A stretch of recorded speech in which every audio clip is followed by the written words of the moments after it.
Hi folks, today we're going to be making a simple loaf of white bread. So we're going to be using just normal white strong flour, 500 grams there. We've got 30 grams of just normal butter. We've got 1 teaspoon of salt. I've got 5 grams of just normal caster sugar, 1 sachet of fast action dried yeast, as you can see obviously. The majority of the sachets are about 7 grams. And then I've got 300 mils of warm water there, just tepid, which is around about blood temperature, 37 degrees. But in the, I'm going to put the sugar and the butter into the water, and then I'm going to add the salt to the flour, and I'm going to add the yeast to the flour.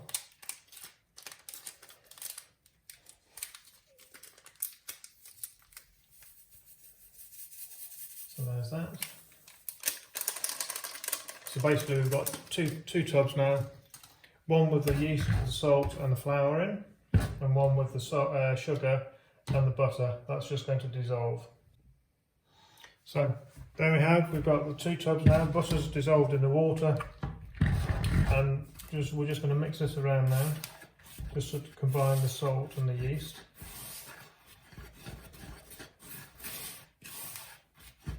This is all very hands-on, no mixing machines.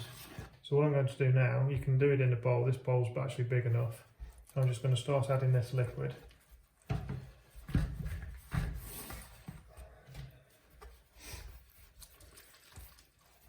just mixing it through. Don't know whether can you see that? There we go.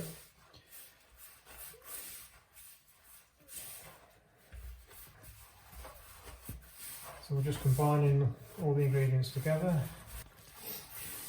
So if you have the water too warm, what will happen is that it'll kill the yeast off. If it's too cold, then it'll just take longer to prove. So it does really need to be tepid. I think I'm going to need a bit more water possibly. Let's just get this going. There you go, look, it's just coming together now.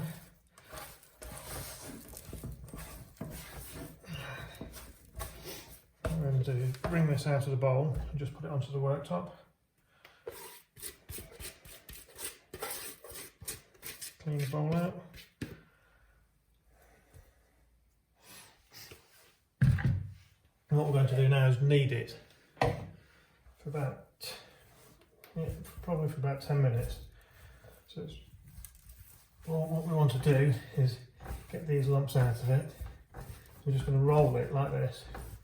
I'll just get these bits on my fingers.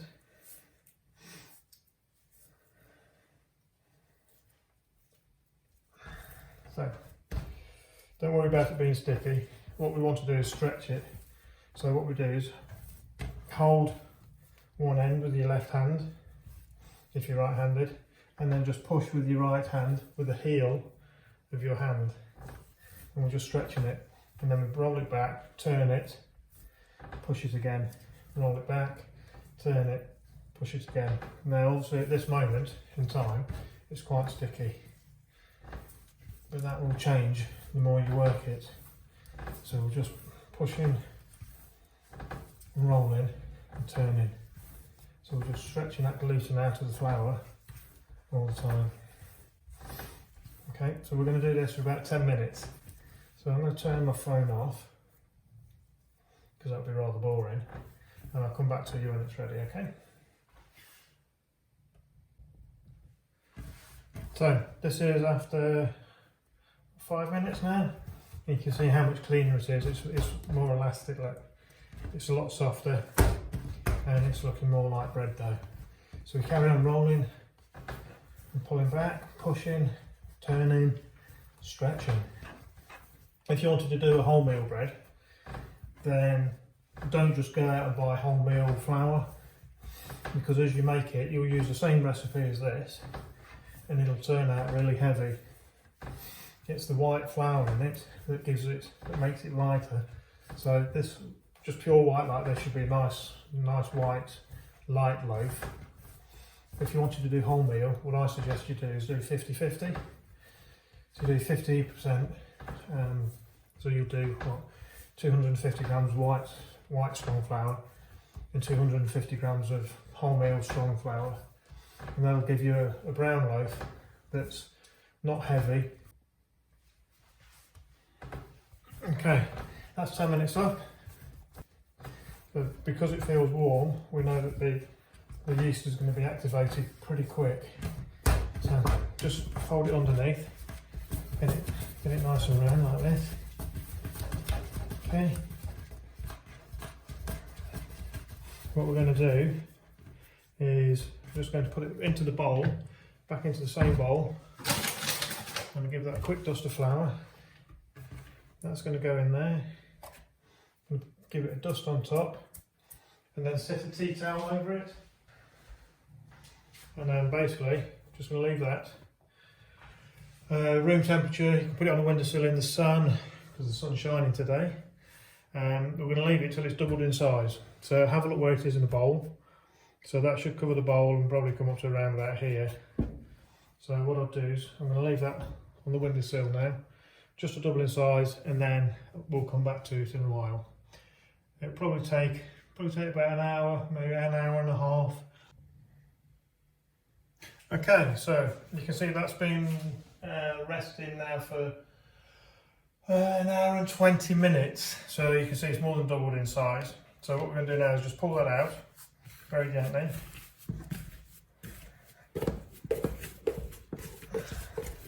That's nicely proven. You notice just by pulling it out, it's actually sunk. It's decreased in value. So we're just going to give it a couple of kneads. Right. So there we have our pre-proved dough. Now if you wanted to make bread rolls, what we would do is cut off your pieces, and then basically just get it into like a ball shape, and then cup your hand loosely over it, just roll it around in your hand just loosely, and basically don't put any flour on your board because all it'll do is slide. And all we're doing is move it, let me do it slowly, just moving it around like that in your hand. And what we get is a nice little ball, and if you have a look underneath, this is where the loose bit of dough goes. So there's one. If you're clever, let's see if I'm clever today. If you're clever, you can do two together. And then you just put them on your tray. So you end up with two like that. And then all you'll do is just put them probably about 1 centimetre apart like this. Put them on your tray, cover them over, and let them prove again. But because I'm making a loaf, I'll put them back into here. Now at this point you can turn your oven on. So you want your oven on about 200, 210, 220. If it's fan assisted, you're probably alright with 200. But if you haven't got fan assisted, you're 220. So there we have that. There's your dough. Just going to try and shape it now to the size of the pan, your loaf tin. So there's a bread. Basically with the loaf tin, what I've done, this is a non-stick one, but even so, I've just got some butter on my hands and just rubbed it all the way around, and then dusted it with flour, and then just given it a shake like this all the way around, and got rid of the surplus flour. So we'll put that back into there. Okay. Like so. And we're going to cover it over with a tea towel again, and put that over in the windowsill. Just quickly before we go, whilst we're waiting for this to rise, just put like a roasting pan, if you've got one, about 1 inch deep into your oven, or some form of dish that will hold about 1/4 pint of water, so that will be nice and hot for when we put the bread in. Hi guys, back again. So this second prove has taken just over half an hour for it to rise again, so that should be nice and aerated inside now. Now you've got to handle it very gently. Don't drop it down onto the top, just place it down, otherwise you will knock the air out of it. What we're going to do now is put it into the oven. This bottom shelf has got the inch tray that I spoke about, nothing in it, so it's nice and hot. Then above that I've got the shelf for the bread to go on. Well, what you need to do is boil the kettle. So we're going to use boiling water, we're going to put the bread into the oven on the top shelf, and we're going to pour a quarter of a pint of water onto your tray in the bottom of the oven. What we don't want is the water to be there through the whole cooking process. We want it to be there, we want it to go in there and evaporate at the beginning. So what it'll do is fill the oven up with steam, and then that'll give us a nice hard crust on the bread. So I'm going to put this in the oven now. You can hear it sizzling now. That's in, the oven door is closed. We're going to leave that now for about half an hour. Don't be opening and closing the door. Okay, so that's been in the oven for half an hour now. I actually turned it down after 20 minutes, down to about 190. So, as you can hear, it's got a nice crust on it. That's thanks to the steam. The little pan in the oven is now dry. There's no water in there whatsoever. So what we're going to do now is just turn it out. So, I mean, turn it out. And basically, we have a tap underneath. If it sounds hollow, it's ready. I'm just going to leave it on this cooling rack to cool down. So that's it. If you're going to do the bread rolls, then they'll probably take about 12 to 15 minutes in the oven if you use a 2-ounce mix. So 500 grams is 16 ounces, so that'll do you about eight bread rolls. Yes, that'll take you about 12 minutes, 12 to 15 minutes to cook.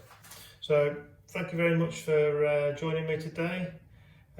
Cracking one for the kids to do. I love the kneading, and actually it might take, in terms of length of time, it takes quite a while, but actually the amount of work that you do is only probably about 15 minutes. Between proofs you can crack on with other stuff. So thank you very much for joining me, and I'll see you again shortly. Thanks, bye.